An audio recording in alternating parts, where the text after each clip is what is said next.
जलियांवाला बाग हत्याकांड।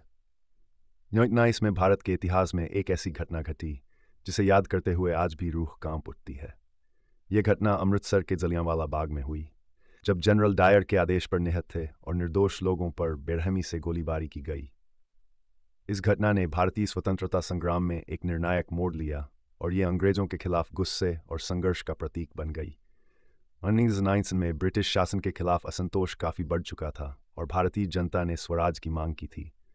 उसी समय अंग्रेजों द्वारा रॉलेट एक्ट लागू किया गया था, जिसने भारतीयों की नागरिक स्वतंत्रताओं को कुचलने का काम किया। रॉलेट एक्ट के विरोध में विभिन्न स्थानों पर प्रदर्शन हो रहे थे।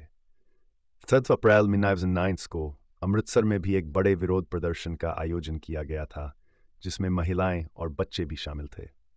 अमृतसर के जलियांवाला बाग में एकत्र हुए लोग ब्रिटिश शासन के खिलाफ अपना विरोध व्यक्त कर रहे थे। उस समय जनरल रेजिनाल्ड डायर को आदेश मिला था कि वह प्रदर्शनकारियों को बलपूर्वक रोकें। डायर ने बिना किसी चेतावनी के अपनी सेना को आदेश दिया कि वह गोलीबारी शुरू कर दे।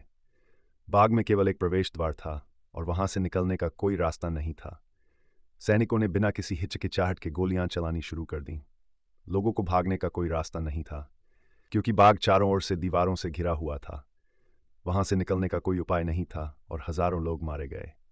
हालांकि तत्काल संख्या का सही अनुमान नहीं लगाया जा सका, लेकिन यह माना जाता है कि लगभग 3,779 लोग मारे गए और सैकड़ों घायल हुए।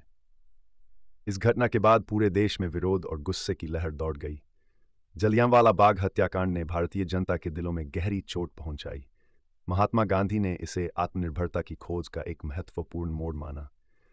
इस घटना ने भारतीयों को यह एहसास दिलाया कि ब्रिटिश शासन केवल अत्याचार और उत्पीड़न पर आधारित। इसके बाद भारत में असहमति और संघर्ष की भावना और भी प्रबल हो गई।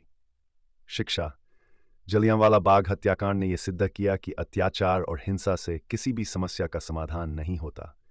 यह घटना भारतीय स्वतंत्रता संग्राम में एक महत्वपूर्ण मोड़ साबित हुई और इसने भारतीयों को अपनी स्वतंत्रता के लिए और भी मजबूत और एकजुट होने की प्रेरणा दी।